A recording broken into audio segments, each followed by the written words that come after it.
Hello guys, मैं ज्योति देशवाला आज फिर से एक नई स्टोरी के साथ आपके साथ में हूँ। और आशा करती हूँ जो अब तक मैंने आपको स्टोरियाँ सुनाई है वो आपको बहुत पसंद आई होगी। और अब मैं मोटिवेशनल बातें बताती हूँ, बट आज तक जो स्टोरी मैंने आपको सुनाई है वो है किसी माँ के रिलेशन पे, या हम आपस में कैसे रहते हैं किसी रिलेटेड। आज जो स्टोरी है वो बहुत ही स्टोरी है एक औरत के ऊपर। एक औरत जब माँ नहीं बनती तो उसको क्या क्या सहन करना पड़ता है। तो आज की स्टोरी कुछ इस प्रकार है। एक लड़की माधवी अपने परिवार में हंसी खुशी कुछ साल बिताती है, पर उसको बच्चा नहीं हो पाता। वो उस चीज से बहुत दुखी थी। आस पड़ोस वाले सब लोग उसको ताने देके जाते कि चलो इस ताने भी कुछ इस प्रकार होते कि कोई बात नहीं बेटा, भगवान के घर में देर है अंधेर नहीं है। मतलब लोग ऐसे कर देते हैं कि इंसान अंदर ही अंदर घुटता है, जो कि हमें नहीं करना चाहिए।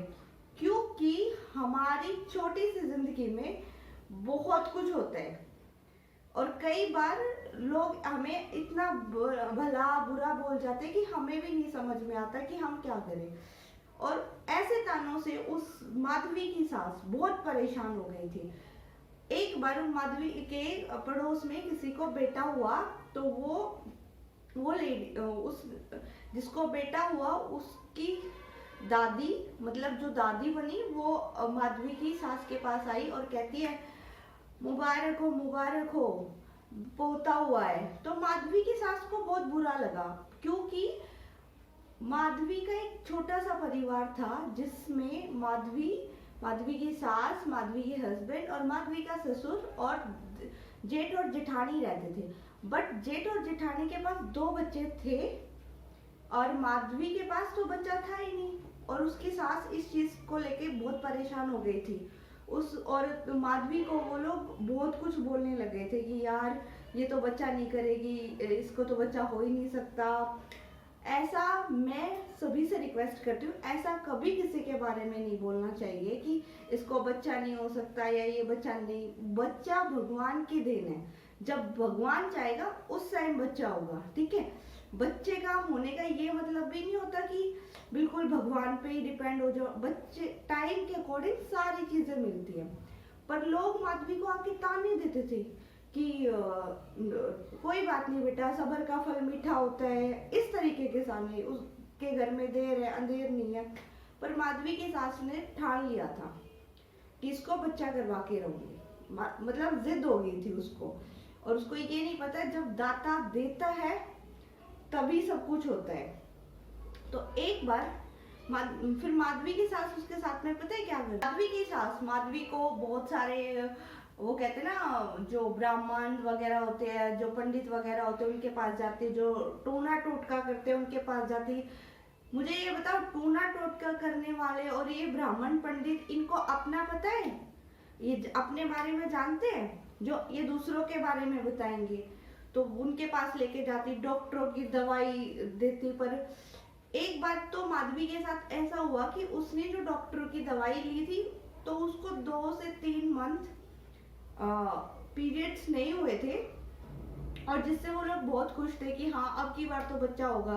और जैसे ही वो बात उसकी सास ने सुनी कि हाँ टाइम ऊपर हो गया तो शायद अब की बार बच्चा होगा, तो अपनी बहू को ऐसे ट्रीट करती, हाय मेरी बच्ची तू रहने दे, तेरे से ये नहीं होगा, तेरे से वो नहीं होगा, तू मत कर।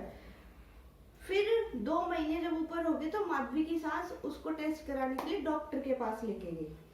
तो डॉक्टर ने बताया कि इसको बच्चा नहीं है।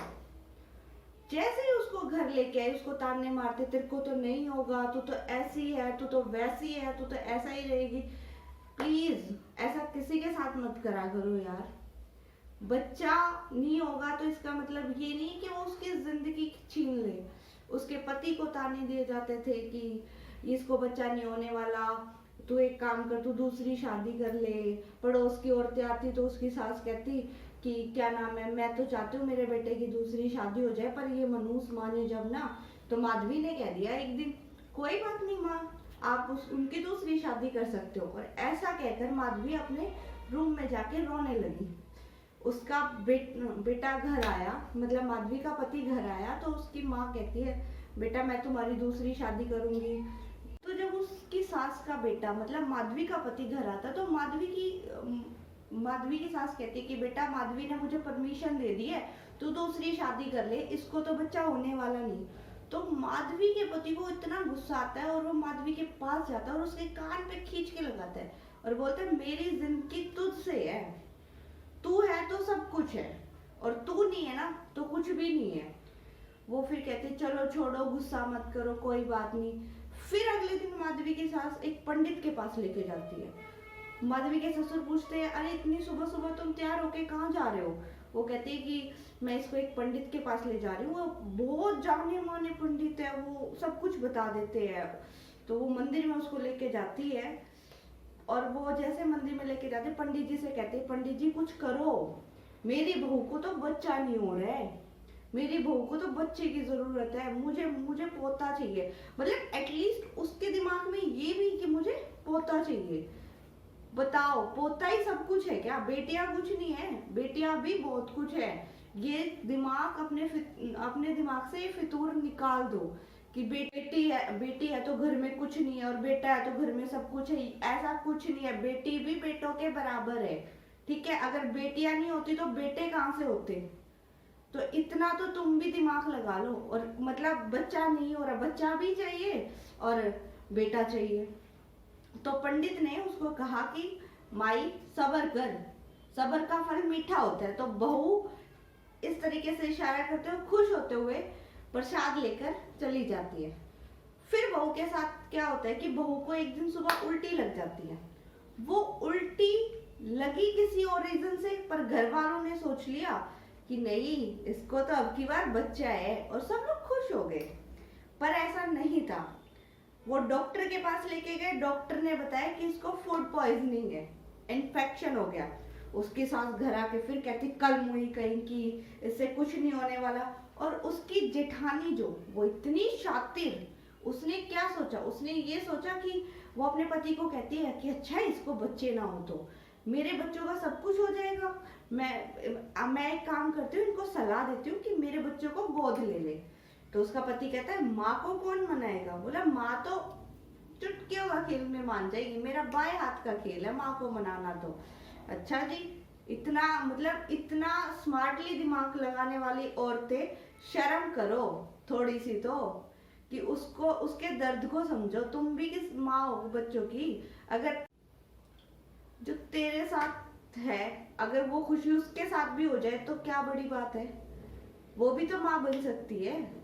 फिर लोगों ने उस बुढ़िया को सलाह दी कि आई थिंक है ना तेरे बेटे में कमी होगी तो अपने बेटे का टेस्ट करवा ले। ये बात उसके बेटे ने सुनी और बेटे का मुंह मुरझा गया। फिर भी बेटे ने अपनी पत्नी को खुशी खुशी कहा कि क्या पता यार कमी मुझ में हो, क्या पता मेरे अंदर कोई कमी हो, मैं जाके डॉक्टर से टेस्ट करा लेती। तो हम चलते हैं, हम अपना टेस्ट करा लेते हैं। फिर उसकी जेठानी उसकी सास के कान भरती है और कहती है कि माँ हम क्यों ना ऐसा करें कि हम ऐसा क्यों ना करें कि अपना एक बच्चा इनको गोद दे दे। भाई बच्चा अगर तुम अनाथ आश्रम से लाओगे या कहीं से लाओगे, क्या पता किसका खून है, कैसा है, क्या गंध है। इससे अच्छा ये मेरे बच्चे को गोद क्यों ना ले ले, मेरा बच्चा भी खुश रहेगा। माधवी ने भी ये बात मान ली, पर उसके पति ने ये बात नहीं मानी। उसके पति ने कहा भाभी गोद लेने की क्या बात है, बच्चे तो अपने ही हैं, आपके बच्चे मेरे बच्चे हैं और कल को अगर मेरा बच्चा भी हो जाएगा तब भी वो मेरे लिए इतने ही बराबर रहेंगे जितना मेरा बच्चा है। उसके पति फिर वो बात सुनी नहीं उसकी और वो डॉक्टर के पास टेस्ट कराने चले गए। उन्होंने टेस्ट कराया, रिपोर्ट की वेट की तो रिपोर्ट में सब कुछ नेगेटिव आया। अब उसकी सास गुस्से में अपने बेटे से कहती है या तो ये औरत इस घर में रहेगी या मैं रहूंगी। ठीक है, कमी तुझ में नहीं है, कमी सिर्फ इस औरत में है, ये माँ नहीं बन सकती। हद है, मतलब लोगों की हद है। इतना इतना मतलब बुरा व्यवहार किसी के साथ करना बिल्कुल भी अच्छा नहीं और बिल्कुल भी शोभा नहीं देता। फिर उसके हस्बैंड ने सोचा कि एक काम करते क्यों ना हम ही घर से चले जाते हैं। तो वो अपने घर के बाहर मासूम सा होके इस तरह बैठ जाता है। तभी उस बेटे का पिता आता है, बोलता है बेटा क्या बात होगी। तो वो बेटा इस तरह बैठा हुआ और पिता से ऐसे हाथ, इस तरीके से हाथ करता हुआ कहता है मेरी कंपनी में ना कुछ प्रॉब्लम हो गई है और मेरा, मुझे लगता है मुझे जॉब से भी निकाला जाएगा। तब उसकी माँ आती है और कहती है देखा, मैंने कहा था ना ये मनुष्य तेरा सब कुछ छीन लेगी। तो बेटा कहता है बस कर माँ, अब तो रहने दे, मत मार इतने ताने। आस पड़ोस के बच्चे अगर घर के बाहर गंद भी खिंडा जाते या गिरा जाता, कुछ कूड़े कचरे करते, अगर उन बच्चों को जाके वो बोल देती ना कि बस बच्चा रहने दो, तो वो बच्चे जब रोते हुए जाते ना तो उनकी माँ लड़ने आती है उस माधवी से कि तेरे खुद के तो बच्चा हुआ नहीं, तेरी खुद की तो औलाद है नहीं, पर हमारी औलाद को देख के भी खुश नहीं है, कम से कम हमारी औलाद को देख के खुश रहे, भगवान देखेगा तो कुछ अच्छा ही दे देगा। तो माधवी इस बात को सुन के भी रोते हुए, मतलब उसने 10 साल ऐसे निकाले कि लोगों के ताने सुन सुन के एक दिन तो उसने डिसाइड कर लिया कि मैं ना मर ही जाती हूँ। वो घर परिवार छोड़ के और वो चली गई। तो बाहर जैसे वो जाती है, वो नहर पे जाके खड़ी होती है, एक पुल पे जाके खड़ी होती है और नहर में कूदने के बारे में सोचती है। पर उसके पति के दोस्त ने उसे रास्ते में देख लिया होता है और वो कहता है कि भाभी गुस्से में पता नहीं कहाँ जा रही है, तू जल्दी जा और देख कि भाभी कहाँ जा रही है। तो वो क्या करता है कि ठीक है तू मेरा काम कर दे, मैं देख के आता हूँ। वो जैसे ही कूदने लगती है उतने में उसका पति आ जाता है और कहता है माधवी क्या कर रही है यार तू, तू खुश है मैं खुश हूँ, भाड़ में जाए दुनियादारी, क्या फायदा है ऐसे समाज का जो इंसान के बारे में इंसान नहीं सोच सकता, तो कौन किसके बारे में सोचेगा। मैं तेरे साथ हूँ। और उस दिन उसके हस्बैंड डिसाइड कर लेता है कि इस घर में रहने का कोई फायदा नहीं है, क्योंकि उसकी औरत से कोई बोलता नहीं है, कोई बातें नहीं करता, इस चीज से वो परेशान है, वो रोज ताने सुन रही है, इस चीज से वो परेशान। तो वो डिसाइड करता है कि अब मैं इस घर को छोड़ के चला जाता हूँ। तो वो दोनों अपने घर जाते हैं और अपना सामान पैक करते हैं और बाहर जब वो आते हैं तो उसकी सास ससुर माधवी के और जेठ जेठानी खड़े हुए होते हैं। तो वो उसकी सास बोलती है अरे बेटा तू क्यों जा रहा है, जाए तो इसको जाने देना, इस बला से अपना पीछा छुटा। मतलब जो लड़की उस औरत के घर में शादी करके आई है वो उसके लिए बला है। अगर ऐसी बला कि सबके घर में आ जाए तो मुझे नहीं लगता कि घर बसेगा, है ना। ऐसा उसकी सास का सोच था।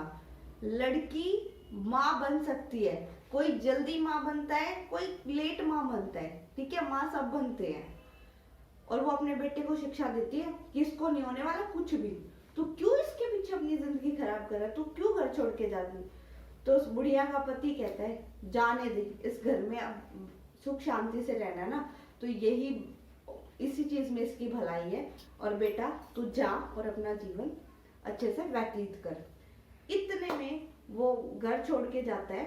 फिर उसका दोस्त मिल जाता है, भाई कहाँ जा रहे हैं। बोला भाई मैंने ना घर छोड़ दिया।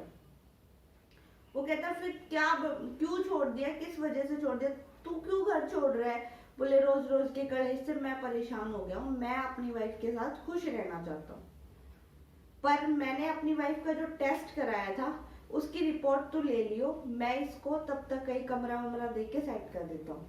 तो वो कहता है ठीक है मैं रिपोर्ट ले लूंगा, तू जा और अपने लिए कमरा वमरा देख ले। और वो उसका दोस्त इस तरीके से रोता हुआ, मतलब वो दुखी होता हुआ कि आज मेरा दोस्त जा रहा है, क्योंकि कुछ टाइम पहले उसके दोस्त ने उसको एक, जब उसको बेटा हुआ था तो ये कहा था कि जिस दिन तुझे बच्चा होगा ना तो मैं भी किसी बड़े होटल में पार्टी लूंगा। तो वो उस चीज को लेके बड़ा दुखी होता है और वो रिपोर्ट लेने चला जाता है। और जब रिपोर्ट लेने जाते हैं तो रिपोर्ट पॉजिटिव आती है और माधवी प्रेग्नेंट हो जाती है, पर उन दोनों ने तो घर छोड़ दिया। क्या कुछ मिला, कुछ नहीं मिला। और उसका दोस्त खुशी से उसके पास फोन करता है कि भाई मैं चाचा बन गया। तो कहता है अच्छा। बोला पार्टी, बोला ले लियो भाई, पर मैंने अब तो घर छोड़ दिया ना। बोला ठीक है भाई। वो दुखी मन से कहते हैं ठीक है भाई। फिर कहता नहीं पार्टी तो जरूर दूंगा, पार्टी तो ले लियो। वो कहता है ठीक है।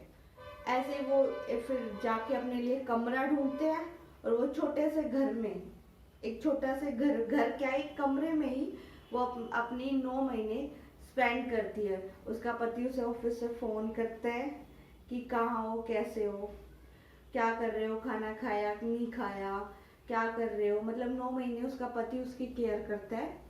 पर एक दिन उसके दोस्त ने सोच लिया, उस लड़के के दोस्त ने, कि मैं इसके घर जाके तो बता के आऊंगा। तो उसकी सास को जाके कहता है कि तू दादी बनने वाली थी जिस टाइम उन्होंने घर छोड़ा। बोली चल झुट्टे। पर ये बात उसका ससुर सुन लेता है माधवी का, और वो अपने बेटे के पास फोन करता है कि बेटा कहाँ रहते हो, मैं तुमसे मिलना चाहता हूँ।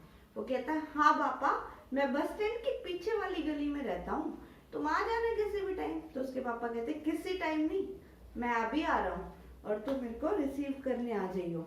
वो कहता है ठीक है पापा। वो अपना ऑफिस से सारा काम पैक करके और अपने पापा को बस स्टैंड रिसीव करने चला जाता है।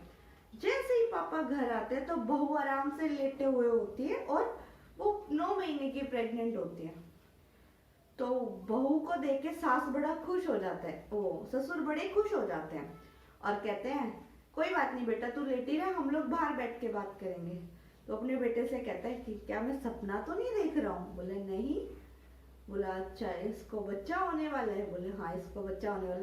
बोल तो वो कहता है पिताजी मैं आपके लिए चाय बना देता हूँ। बोले नहीं, मैं ये खुशखबरी तेरी माँ को जाके दूंगा और हम दोनों आएंगे साथ में। बोला ठीक है। तब तक उस बहू को पेन स्टार्ट हो जाते हैं और वो बेटा कहता है कि पिताजी मैं हॉस्पिटल में ही आपको मिलूंगा, आप और माँ हॉस्पिटल में ही आ जाना। वो वहां से अपनी वाइफ को लेके जाता है और डिलीवरी कराता है। तो उसको बेबी बॉय होता है। सब्र का फल मीठा होता है और उसको बेबी बॉय होता है। लास्ट में उसकी जैसे ही सास को पता चलता है कि हाँ उसको बेटा है, मतलब उसको पोता होने वाला है, तो वो भाग दौड़े चले आती है कि हाँ अब तो मैं अपनी बहू के पास जाऊंगी, मैं तो दिखाऊंगी कि मेरी बेटी मेरी लाडो। पर लास्ट अंत में पता है क्या होता है, वो माँ तो बन जाती है, पर माँ तो बन जाती है। वो माधवी डॉक्टर को कहती है कि एक बार मैं अपने पति से मिल सकती हूँ। वो कहते हैं हाँ जरूर। वो उसके पति से बच्चे का ध्यान रखना और मैं तुम्हें छोड़ के हमेशा के लिए जा रही हूँ। वो माँ तो बन गई पर वो खुद माँ की रिस्पॉन्सिबिलिटी नहीं निभा पाई क्योंकि वो तो चली गई। एक औरत ने ही औरत के दुख को नहीं समझा तो कौन समझेगा। आशा करती हूँ कि ये स्टोरी आपको अच्छी लगे और प्लीज अपने आसपास जितने भी दुखी दर्द वाले इंसान है ना उन पे रहम करो और लोगों की मदद करो। ठीक है, मुसीबत किसी पे भी आ सकती है, मुसीबत आप पे भी आ सकती है और मुझ पे भी आ सकती है, पर प्लीज मैं आपसे आशा करती हूँ जैसे माधवी ने हिम्मत रखी ना, आप सब हिम्मत रखो और प्लीज औरत ही औरत के दुख और दर्द को समझ सकती है। तो ऐसी औरतें जो औरत के दुख और दर्द को नहीं समझती, प्लीज ऐसा मत करा करो। दर्द सबको होते हैं, दुख सबका उसके साथ में आता है, पर साथ खड़े होने वाले का साथ सबसे बड़ा होता है। भगवान के घर में देर है अंधेर नहीं है, मैं पॉजिटिवली बोल रही हूँ। भगवान देता है, सब्र का फल हमेशा मीठा होता है। ठीक है, पर इन सारी चीजों को तानों के रूप में यूज ना करें। और मैं अपनी बात लोगों तक पहुंचाना चाहती हूँ, दूर दूर तक पहुंचाना चाहती हूँ, क्योंकि मुझे पता है दर्द क्या होते हैं। मैंने ऐसी एक औरत को देखा और ये रियल स्टोरी है। ठीक है, तो ऐसा प्लीज ना करें किसी के साथ में। Thank you.